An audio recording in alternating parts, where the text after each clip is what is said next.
So what's good? Welcome to the 4th ever episode of Theo's Tailgate. I appreciate anybody who's tuning in or just supporting in general. For this 4th episode though, we're going to be traveling over to the MAC, Central Michigan University, with my guy Aakeem Snell. Keem most recently just transferred down there, so he's going to be a DB for the Chippewas next season. He spent these last 2 seasons in the FCS where he was a DB at St. Francis University. And prior to that, he was a JUCO product out of Lackawanna College. He originally is from Pittsburgh, Pennsylvania, and went to Penn Hills High School where he got himself a state ring. But as far as the jerseys go for this episode, there's not too much direct correlation, although Keem kind of plays safety and corner. We got Troy Polamalu over here, one of the best safeties of all time, his USC jersey. He went on to the Steelers, obviously. And then we also got George Pickens in the background over here. Yeah, it kind of looks shitty back there, but it is what it is. George Pickens, he's a dog. He's about to turn it up this year for the Lurs. And yeah, let's jump into this 4th episode though with my guy Keem. Salopek gonna throw end zone corner. Let's see if that ball's incomplete. Intercepted in the end zone. Oh man. We got Keem joining us. Appreciate you taking the time to hop on Theo's Tailgate. How you, bro? I can't complain, bro. Life is good. How things going down there in Central Michigan? You guys started practice yet? Spring ball? Just finishing up with winter workouts. Whenever I get back up there, that's when spring ball starts. But shit, I've been getting bigger, faster, and stronger since I got there. So everything's going well. Yeah, how's it been adjusting for your first semester up there? It's not too much different. It's not the first time I've transferred, so going into a new place, it's not really too much difficult. Really, the only thing was just getting to know everybody, knowing the names and all that. Yeah, for sure. And then, like you said, it's not the first place you've gone. You've gone to Lackawanna, St. Francis, but this is the furthest place away from home that you're kind of going to be. Is that going to affect you a little bit, or not really? This is the farthest, but even still, Lackawanna was still all the way across the state. But I think just being further away from home, it lets me lock in a little bit more, just without all the distractions from being around everybody that I already knew. Yeah, how far is the drive up there to Central Michigan, Mount Pleasant, Michigan? So the drive's probably about 5.5 to 6 hours, so it's not too bad. Yeah, that's not too bad at all, for real. Yeah. You on spring break right now, so when you head back up there, when do you guys plan on starting spring ball? What's your schedule gonna look like?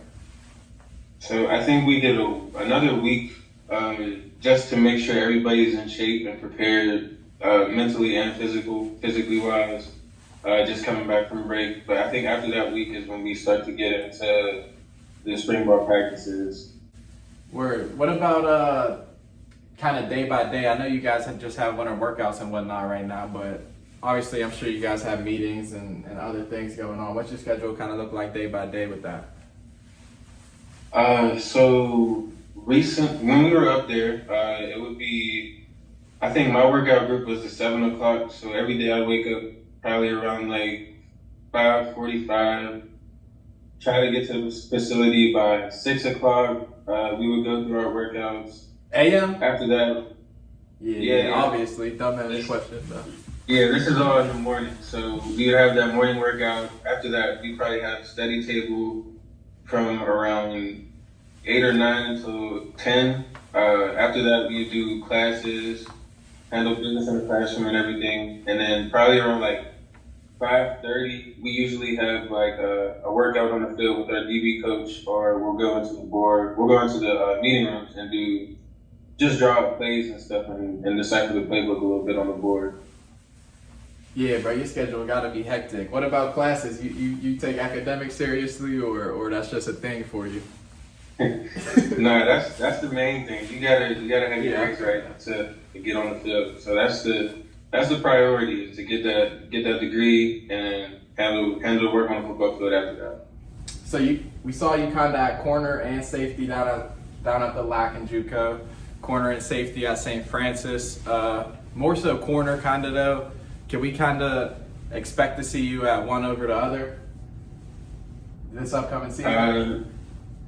Right now, since I'm still learning the playbook and stuff, the main thing is going to be sticking with corner. But whatever helps the team out. Like if we get halfway through the season and coach feels like he needs to move me to safety to get somebody else on the field, or it'll help to better the team. Whatever it is, I'm down for it. So. Yeah, for sure. Do you prefer one or the other? I really don't have a sure preference. You know, I played safety and corner for a lot of my life. I mean, I played safety for most of my high school and probably around the midget league area. But I think as of lately, I've been enjoying playing corner. It's kind of just like you being in your own world. Like you have to know where your help is and everything, but it's really you against somebody else the whole game. And straight out of Penn Hills, you went down to Lackawanna down there in Scranton, PA. There's a saying kind of everybody says, especially juco guys, like juco guys are built different. You gotta be built different to make it out of juco. Would you say that kind of holds true? Most definitely. Just like the whole experience, really. Like it kind of gives you that. It gives you that edge.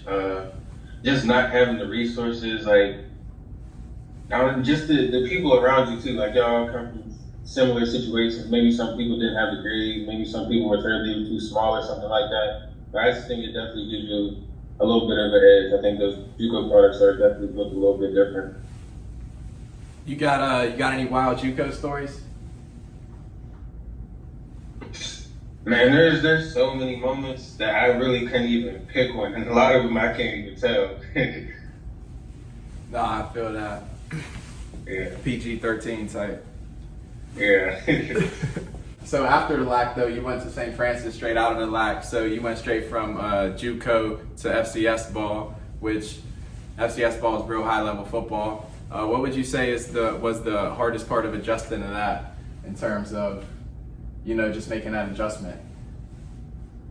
I think the biggest part was just the speed of the game, and I would just say that because of the small details. Like in JUCO, you probably would never ever see cracker plays, or even a lot of teams don't even use RPOs and stuff like that. As soon as you get FCS, there's just better schemes, and I would say the players definitely got a little bit larger. But that's really it.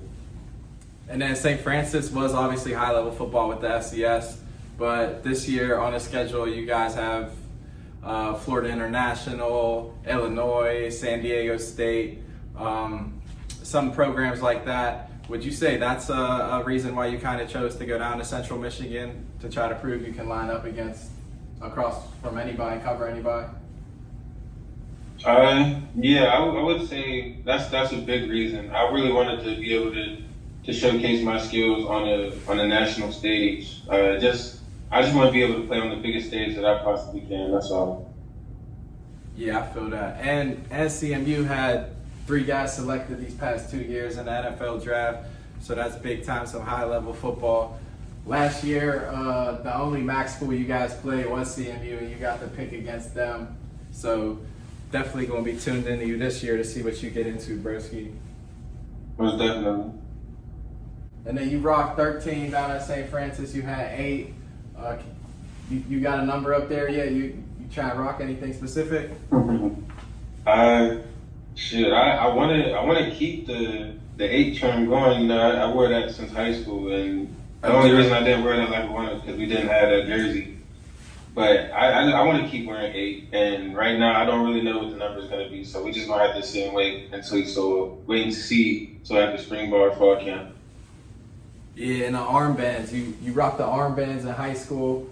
You rocked the armbands throughout college. Is that going to continue to be a trend in your drip? I really like to switch it up. I kind of fell in love with the one leg sleeve on armband last year.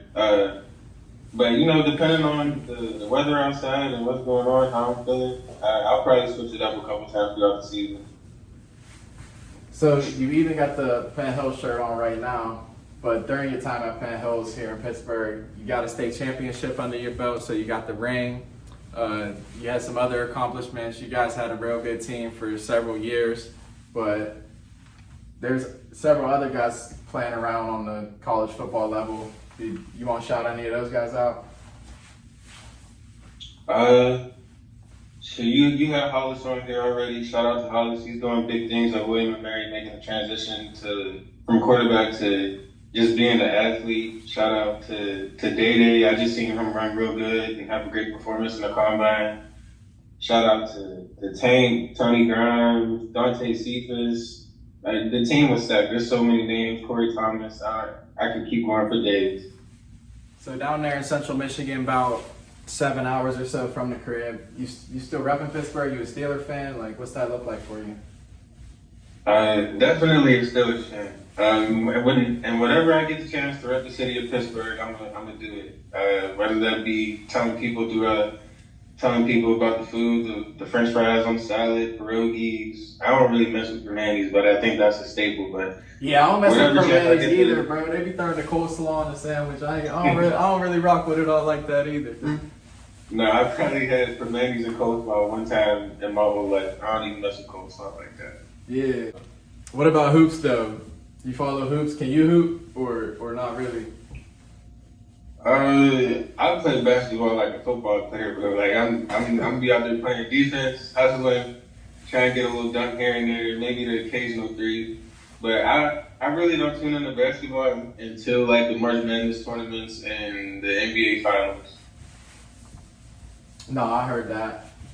But what about a favorite player in the NFL? Kind of like mine's was in the past Antonio Brown. He actually went to CMU.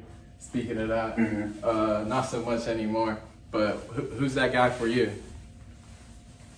I think being a Steeler, I would have to say either T.J. Watt or Minka. But I really whoever shining at my position is who I'm gonna pay attention to. So whether that be Trayvon Diggs or Bland, Patrick Surtain, I'm watching all the corners to do what they do. But I'd say right now it'd have to be TJ or Minka.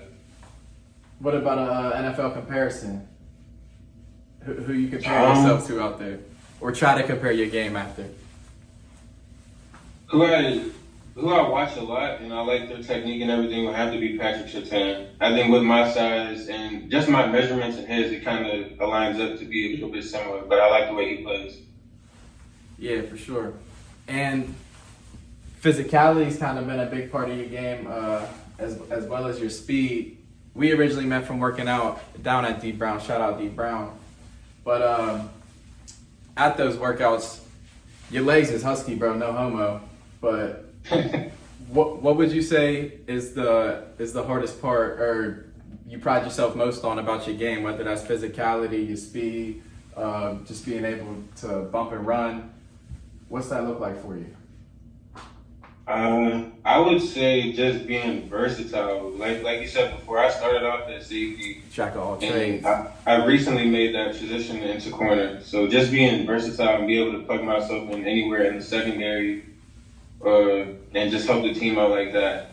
That's probably the best thing for me. Another thing would be probably just being rangy. Like I'm a big dude, so I can cover a lot of space. What about pregame? What's that look like for you? You got a certain stretch or a song, a favorite artist that you might listen to before every game? What's that tend to look like?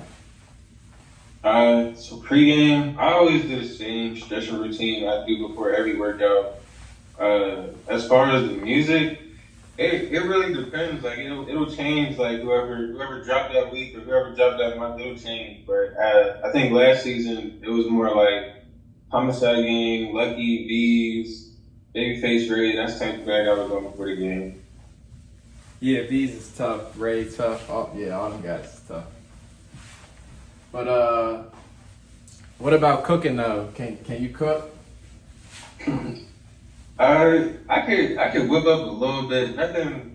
Nothing too crazy. Maybe some tacos or something like that. A little chopped cheese, hamburgers. But I'm really chopped good cheese. On the grill actually. So that's probably what I bring to the cookout. Some grilled wings or something like that.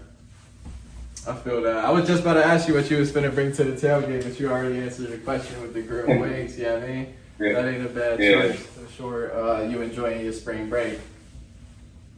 Nah, absolutely. It's always good to come home and see your loved ones that you haven't seen for a little bit. So I'm excited to be back. I'll spend some time here, and then it's time to get back to work when I get up there. For sure, bro. Appreciate you jumping on this joint with me, chatting it up. You know what I mean? I'm gonna be tuned in this year. I'm gonna be tuned into y'all down in the MAC. See what y'all get into. But For sure. definitely. Another one, Keem!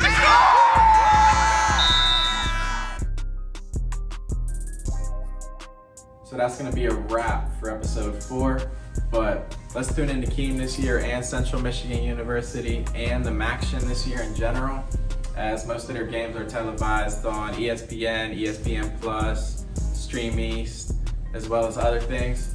But check back in with me next Sunday for episode 5 of Theo's Tailgate. Don't forget to like, comment, and subscribe. And thanks for watching this whole thing. It's much appreciated. Peace.